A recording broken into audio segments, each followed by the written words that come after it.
A summary of Consolation No.3 by Franz Liszt. Liszt wrote this 6 consolations between 1849 and 1850. It has a very unique title that hasn't been seen before. And the most logical explanation for this title is that Liszt was inspired by some volume of poetry. And this piece is played very slowly, and it's also called Lento Placido.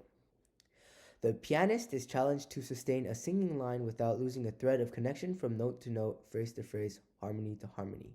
It requires you to sing.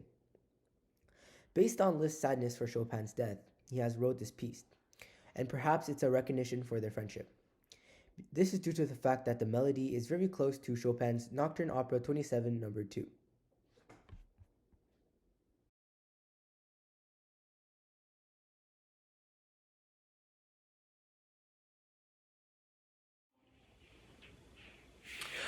Consolation No.3 is slow and calming.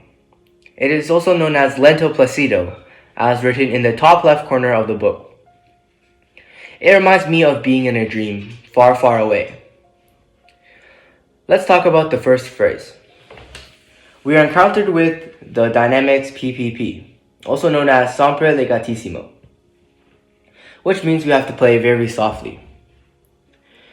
There are 3 voices throughout the entire piece: the bass, the background filler, and the melody. And we want to sing the notes.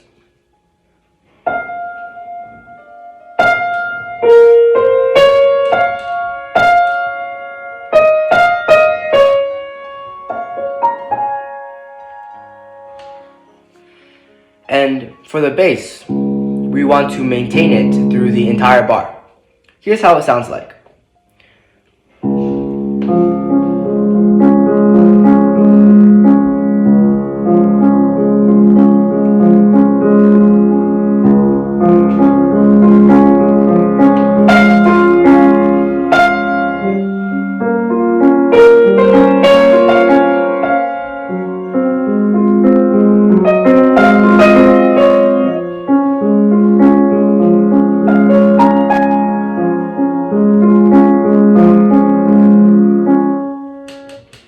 And that is bars 1 to 7, which is the first phrase of the piece, also known as a sentence.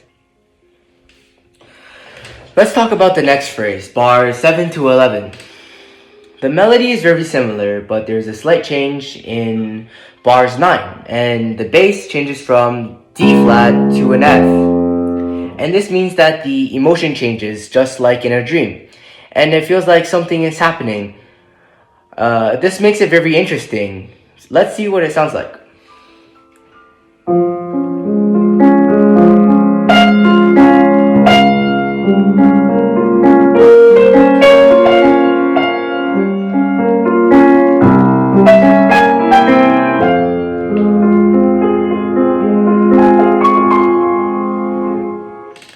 And there's the same ending as the first phrase, and it reminds me of stars. And you have to play it very sharp and like stars are sparkling.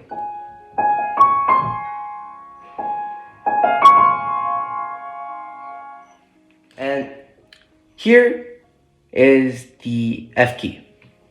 This next section is very emotional. Liszt wrote this to deeply express his sadness for Chopin. It reminds me of a mountain, and from bars 13 to 16, the tempo and dynamics change from bar to bar. Here's what it sounds like.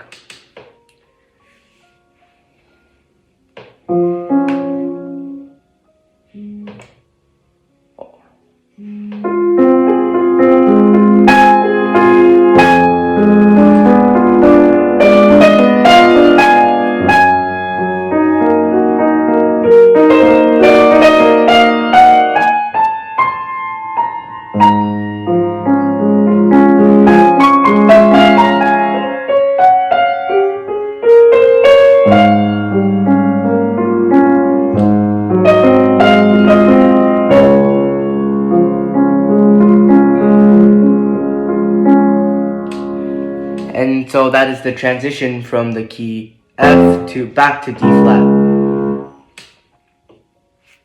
And in bars 14, you can either play faster or slower, but you have to play it loud. It's personal choice and expression. So it sounds like this.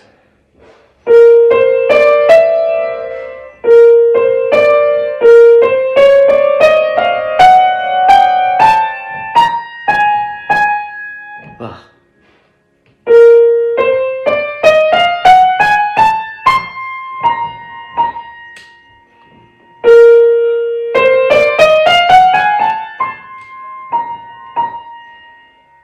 That's faster, and you can play slow.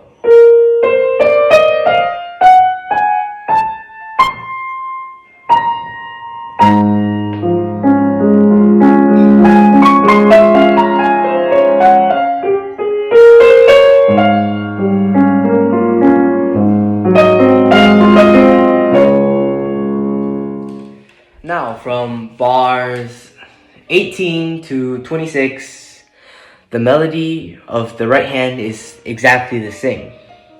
However, instead of playing just one note, you play an octave, 2 notes.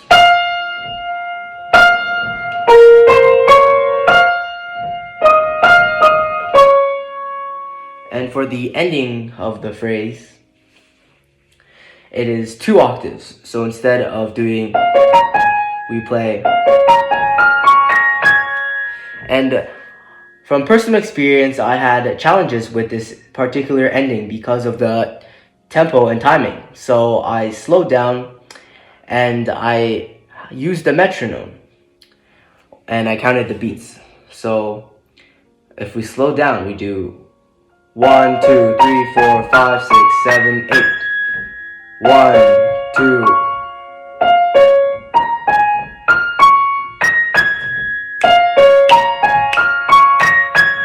One, two, three, four. 1, 2, 3, 4. And over time, as you practice, you can play it faster. Same thing for the ending of the second phrase, which is.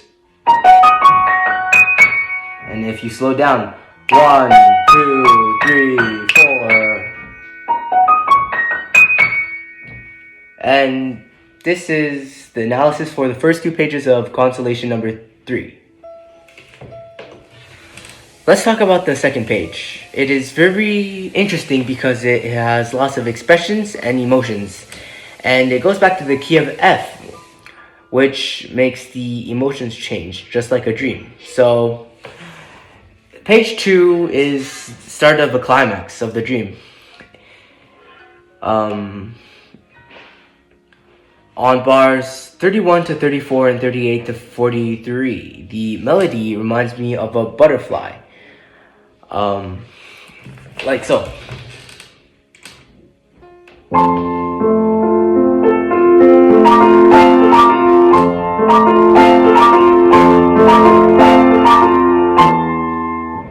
And the example I just played to you is a mistake, and you should notice that I did not hold the bass, and that the melody is very distorted and sharp.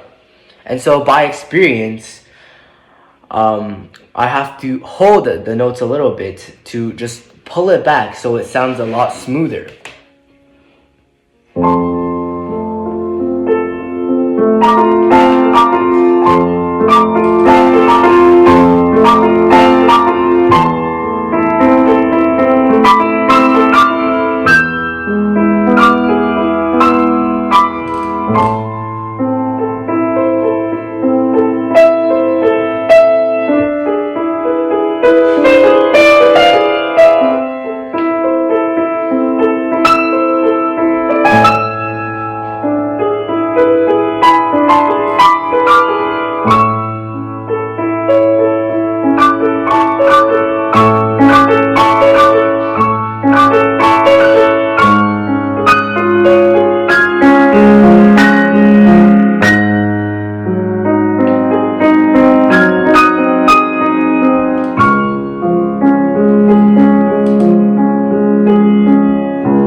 that is a summary of page number 3.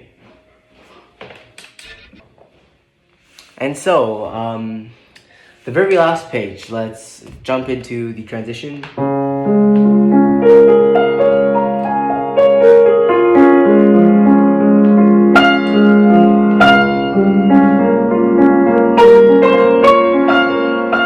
And so the melody repeats, and there's a slight change on bars 54, 55, which is you're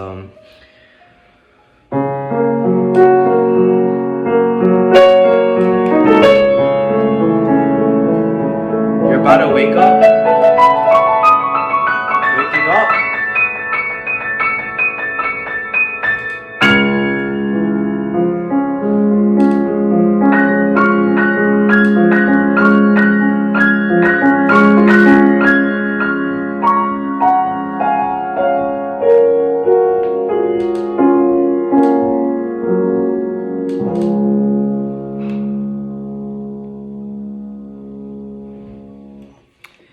And that concludes this piece.